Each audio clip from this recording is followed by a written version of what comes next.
Today we are talking about Tracy Wigginton, otherwise known as the lesbian vampire killer. Tracy Wigginton was born on August 4th, 1965 in Rockhampton, which is located in Queensland, Australia. She was born to her mom, Rhonda, and when Tracy was 3 years old, Rhonda and Tracy's dad ended up getting a divorce. After the divorce, Rhonda's mental health was declining, and so she decided it would be best if Tracy was raised by Rhonda's parents named Avril and George. Avril and George agreed to this, and not only that, they went ahead and legally adopted Tracy. Avril and George already had one foster daughter named Miriam, and so because of that, everyone thought that this was going to be the best thing for Tracy. It was going to be a smooth transition. These were her grandparents. She was going to be able to grow up with another girl living in the house. However, shortly after moving in with Avril and George, Tracy realized that this best decision was actually a nightmare. Now, for starters, George and Avril's marriage was definitely a tumultuous one. George was having multiple affairs during his marriage and even went to the extent of purchasing another home to take the women that he was having these affairs with to. Now, Avril was aware of these affairs, however, she didn't really do anything about it. George was a successful businessman, he was savvy, and he was able to financially provide for his family. However, everything else fell lackluster, to say the least. Now, not only was George having these affairs with multiple women outside of his marriage, he was also sexually abusing both Tracy and Miriam. Now, again, like I said, Avril knew about these affairs, and it was said that she also was aware of the abuse between George and the girls. However, she didn't do anything about it. When it came to Avril's past, she also grew up in a tumultuous household, an abusive household, and sadly, that pattern of behavior continued when it came to raising Tracy and Miriam. Now, it was said that out of the two girls, Miriam definitely experienced the worst of the abuse. It was said that she was beat up to 4 times a day. She was emotionally tortured, obviously physically as well, and sexually by George. And now it was because of all the abuse that she endured that Miriam ended up running away from home, never to return again. However, she would say later on down the line that when she left, she always regretted not taking Tracy with her. And as you can imagine, when Miriam left the home, this left the majority of the abuse to be endured by Tracy because Miriam was no longer there. So now Tracy was the one experiencing the emotional, the physical, and the sexual abuse. Now, growing up, Tracy had some very interesting passions and hobbies, to say the least. Tracy had a very big interest in anything witchcraft and occults. She loved anything supernatural. She loved learning about Ouija boards. She was very interested in the dark side. She was constantly taking out books from the library to learn more about these topics, and this was in Tracy's early teens that these interests first sparked.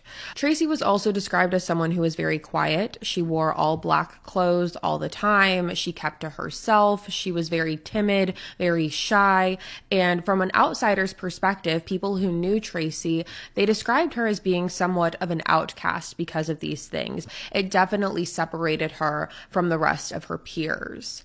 Now, when Tracy was in 10th grade, George ended up passing away, and soon following, so did Avril.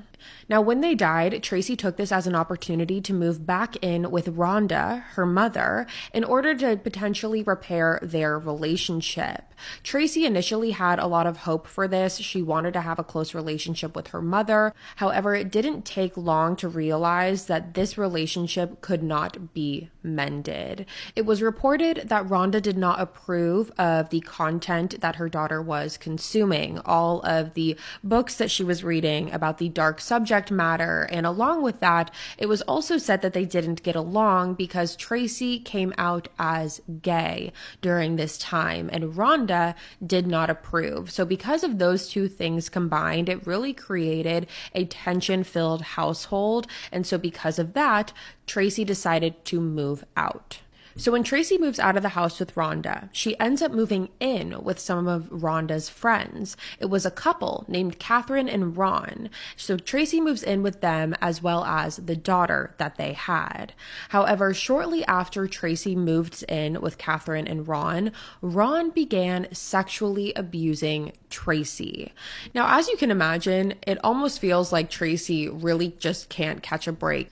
Now, it was also while Tracy was living with Catherine and Ron that she learned that Ron was also sexually abusing his own daughter. And at this point, Tracy decided that she was going to take a stand. She was going to do something about this. So she went directly to Catherine and told Catherine about the abuse that not only she, but also Catherine's daughter had been enduring at the hands of her husband. Now, when Catherine did this, she immediately kicked Ron out of the house. And at first, Tracy really felt a sense of safety and security in that. It was something that she had never experienced before, having told someone about the abuse that she was enduring and then them acting on it in a way that was benefiting her. It felt like she was being protected for the first time, which is something she had never experienced. However, that was short-lived as well, because when Ron got kicked out of the house, that is when Catherine herself began making sexual advances towards Tracy. So Tracy couldn't catch a break at this point. It was one thing after another. Now, if you're wondering why Tracy wouldn't just leave the Catherine and Ron situation in their household at that time, it's because she was only 16, 17 years old. And not only that, she had no money. She didn't have anywhere she could go. That was until Tracy turned 18 years old and she received an inheritance of $75,000, which is equated to about $310,000 in today's economy from Avril and George's estate. And when this happened, it really opened up a whole new world for Tracy and gave her a sense of freedom that she did not have before. She was now able to experience life in a way that she was never able to experience it before, and it gave her the opportunity to move her life in the direction that she wanted it to go. Now, during the next few years of Tracy claiming this inheritance, she definitely put it to use. She ended up getting her own place, and she was also able to explore different romantic relationships during this time. So let's talk about those for a second. When Tracy was 21 years old, she began dating a woman named Sunshine. The two of them hit it off immediately and began traveling the world together using Tracy's inheritance money. They ended up deciding that they wanted a child together. They wanted to start a family. That's how serious they were. And they decided that Tracy would be the one to carry the baby. And in order to get pregnant, the two of them decided that Tracy would have sex with a man. Now, Tracy did get pregnant as a result of this. However, sadly, she did experience a miscarriage early on in the pregnancy, which really deteriorated the relationship between her and Sunshine. And ultimately, the two of them went their separate ways. After Sunshine, Tracy began dating a woman named Debbie. Now, at first, when it came to Debbie, things seemed to be going great. Debbie and Tracy moved in together in a house in Brisbane, and again, everything was great for a while until it wasn't. After about a year and a half of dating, the two of them were not getting along, they were constantly fighting, and instead of ending the relationship all in all, they decided the best thing to do would be to have an open relationship. Now, it's not quite clear if this was an incredibly equal decision, because when it came down to it, Tracy was incredibly jealous. She did not like the idea of Debbie seeing other women and going on dates. Debbie would even go as far as bring women back to the apartment that her and Tracy shared, and Tracy would have to see things and hear things, and it was really deteriorating for her mental health. So ultimately, Tracy decided that she was going to get back out there. She was going to put herself out there. She was going to start meeting people, dating, and do exactly what Debbie was doing. And that is when Tracy met a woman named Lisa Paczynski. Now, both Lisa and Tracy were 24 at the time that they met each other, and the two of them had a shared interest in witchcraft and the occult. Anything related to that, they really, really bonded over. Now, over the course of their relationship, Tracy had lent Lisa some money, and the two of them came to an agreement that instead of actually paying her back in cash, Lisa would repay Debbie by cutting herself and allowing Tracy to drink her blood. Yes, you heard that right. Everything that's related to the dark side, her and Lisa agreed that this was a fair deal. So that is what they began doing. Now, around this time, Lisa had introduced Tracy to two of her friends. It was another couple named Kim and Tracy. So there's two Tracys. It's kind of confusing. However, this second Tracy, the friend Tracy, isn't very prominent in this case, so it shouldn't be confusing. However, if I do refer to her, I'm going to refer to her as the other Tracy. So that's how we can differentiate it here. Now, when the four of them began hanging out, Tracy Wigginton, our Tracy, she was able to convince Kim and the other Tracy, as well as Lisa, that she had telepathic abilities and was a witch who possessed all these different types of powers. And again, she specifically said that she was a vampire. Now, I don't know if Kim and the other Tracy and Lisa were incredibly naive or if our Tracy is just incredibly convincing. However, every one of them believed her wholeheartedly. They believed that she was a vampire. Tracy would go on to tell them that her blood of choice was human blood, but lately she had been surviving off of pig's blood that she would purchase from her local butcher shop. So she's telling them that she's drinking this pig's blood, but she still has this strong desire to get a hold of actual human blood, and that this is because she is a vampire. And the three of them are believing everything that she is saying. So this all brings us to October 20th of 1989. On this specific night, Lisa, Kim, and the two Tracys are all out at a nightclub together called L'Amour's. The four of them are out drinking, having a good time, dancing, when all of a sudden, Tracy turned to Lisa and told her that she needed what she called a real drink.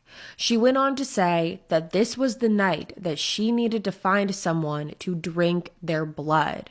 So because of this, Tracy and Lisa gathered up Kim and the other Tracy, and they decided that that is exactly what they were going to do. They were going to find a victim for Tracy to drink their blood. So because of this, the four of them leave the nightclub, they get into the car, and they begin driving around.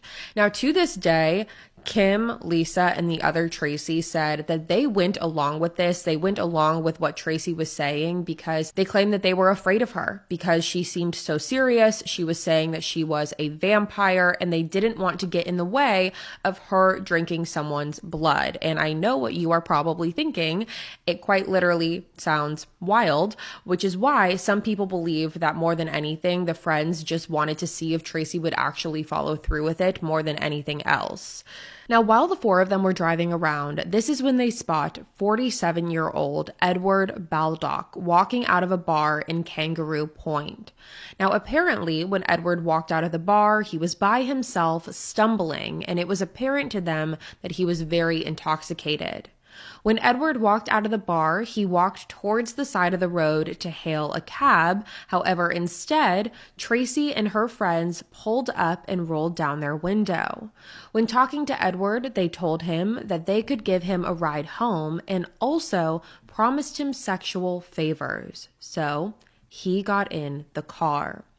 Now, instead of taking Edward home, the four of them brought him to a nearby park called Orley Park.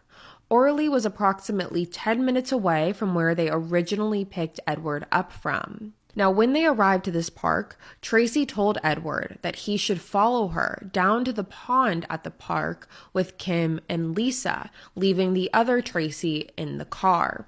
At this point, the other Tracy decided that she wanted no part in whatever was about to happen, so she electively took herself out of this equation. So at this point, Lisa, Kim, Tracy, and Edward get out of the car and walk towards the water embankment at the park. And when they walk up to the water, Tracy takes her shirt off and tells Edward that he should take his clothes off as well.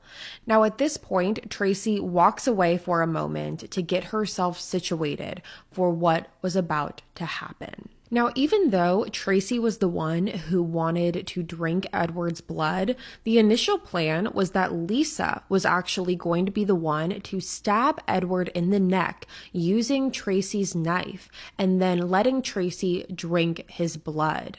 However, when Tracy and Lisa were over having a chat while Edward was removing his clothing, Lisa backed out and said that she could not do it. Even though Lisa was now out, this did not stop Tracy. Tracy was still committed to following through with this, so Lisa hands the knife back to Tracy, and her and Kim walk back to the car, leaving Tracy and Edward all alone. Now at this point, Edward was sitting right by the edge of the water by himself and called out to Tracy, asking her, "What are you doing?" before Tracy walked up to Edward, pulled her knife out, and said, "Nothing," right before stabbing Edward in the side of his neck. Now at first, Edward tried to fight back. According to Tracy herself, she said, quote, "I walked around behind him. I took my knife out of my back pocket. He asked me what I was doing. I said nothing and stabbed him. He went up to grab my hand. I pushed his hand down, withdrew the knife, and stabbed him in the side of the neck. I stabbed him in the other side of the neck, and I continuously stabbed him. I then grabbed him by the hair on his head and pulled back, stabbing him in the front of the throat, and at that stage, he was still alive."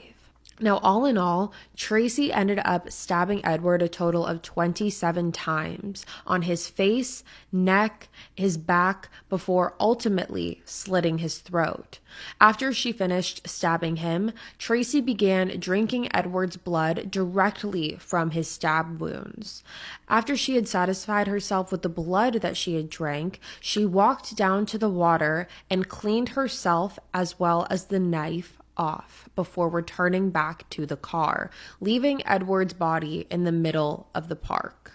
Now, when getting back to the car, Tracy asked her friends if they too wanted to see what she had done to Edward.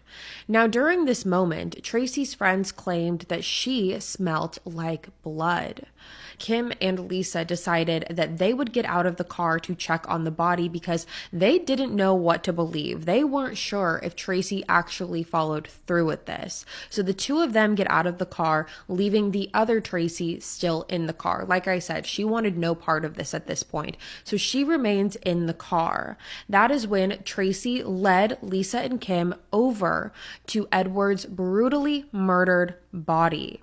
Now, after seeing Edward's body, Lisa and Kim ran back to the car with Tracy following them. Tracy got into the car and the four of them drove away. Now, the next morning at approximately 5 a.m., a jogger was the one who discovered Edward's body in the park. Police were contacted immediately and they arrived onto the crime scene. Edward's body wasn't hidden or anything. Like I mentioned, it was just laying out there mutilated, so it did not take long for him to be found.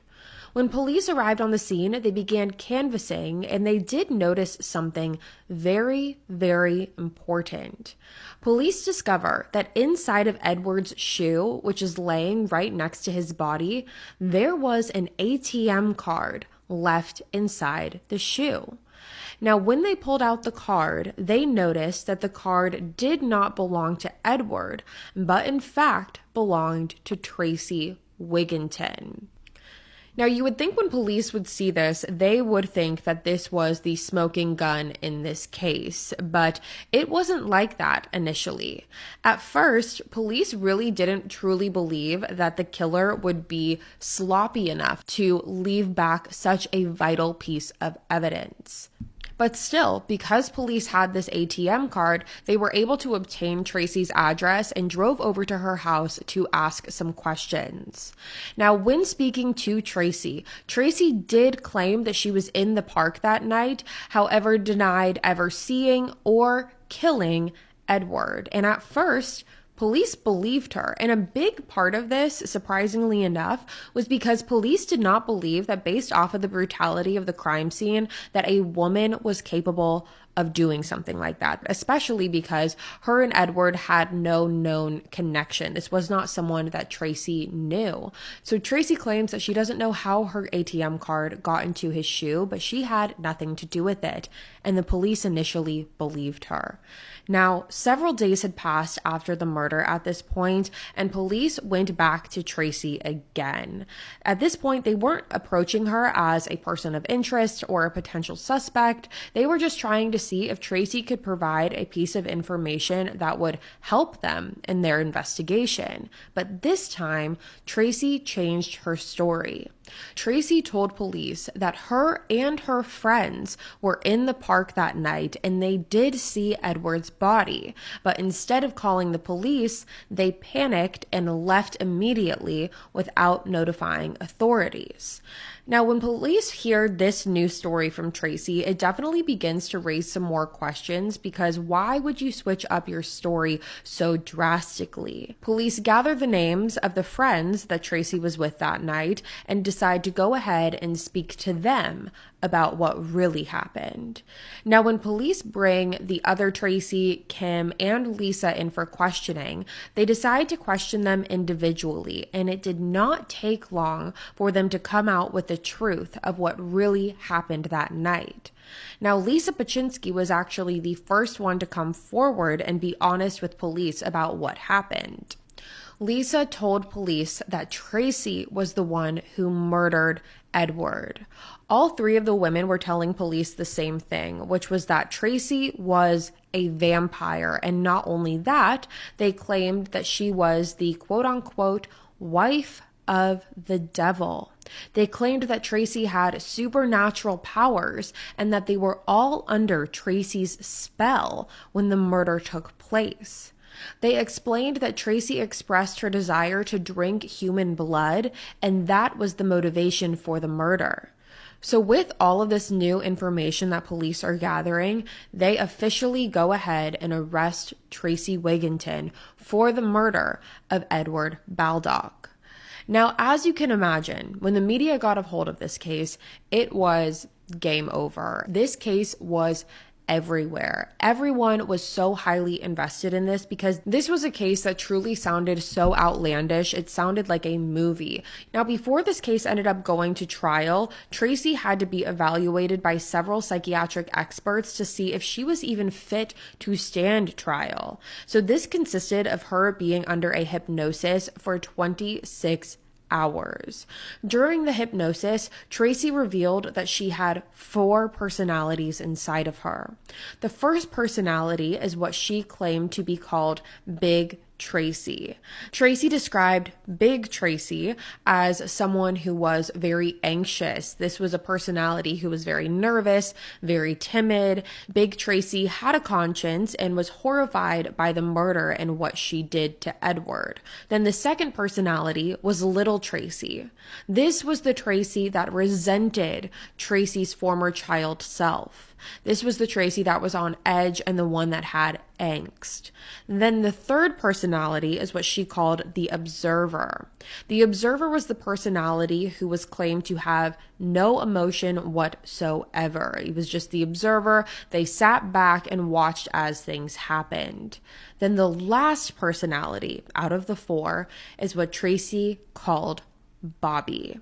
Tracy described Bobby as a badass. She was a motorcycle riding woman who did not care about anyone or anything. And Tracy claimed that Bobby was the one who was responsible for the murder.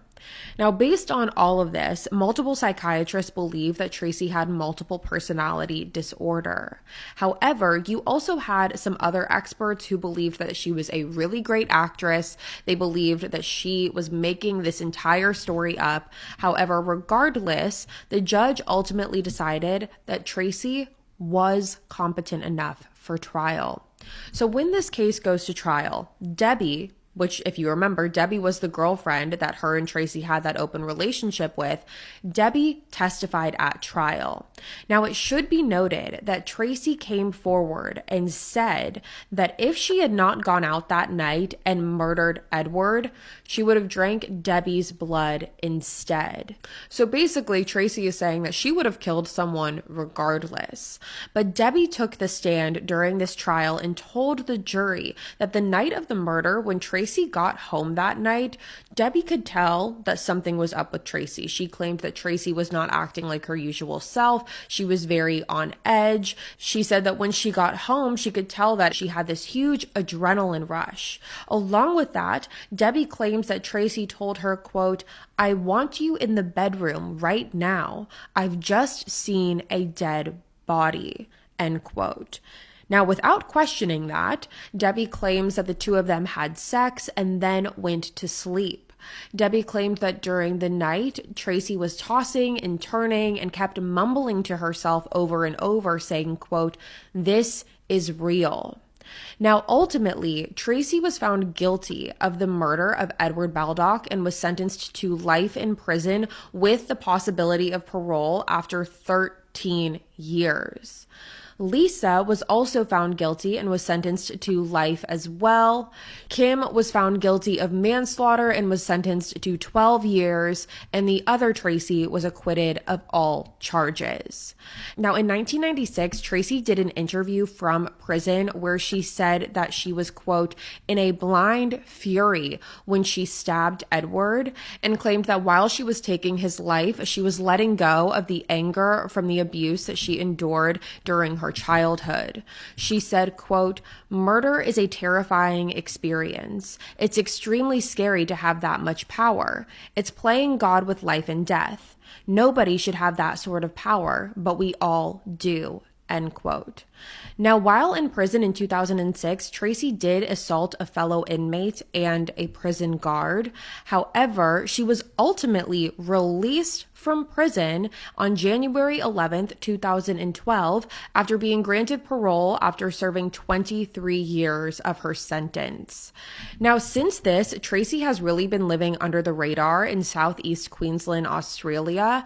However, interest in her rose again in as recently as 2021, when Tracy started posting on her Facebook page. She started posting pictures of vampires and skulls, and one picture she even posted had a text on it that said, quote, "Now panic because I am back," end quote. Now, because of this, a lot of people believe that Tracy's parole should be revoked. A lot of people think it's unsettling for someone who claimed to be a vampire at one point and who even murdered a man to be alluding to those previous actions again. So I'm really interested to hear what you guys have to say about that. And with that being said, you guys, that is the case of Tracy Wigginton, and that is all for me today. Thank you guys so much for tuning in to another episode of Killer Instinct. Again, if you're new here, hi, my name is Savannah, and I am your host of Killer Instinct. Make sure you go ahead and subscribe. That way you never miss an episode. We post weekly every Wednesday, and you're not going to want to miss it. I'll be back next week with a brand new one for you guys, and until then, stay safe. Bye, guys.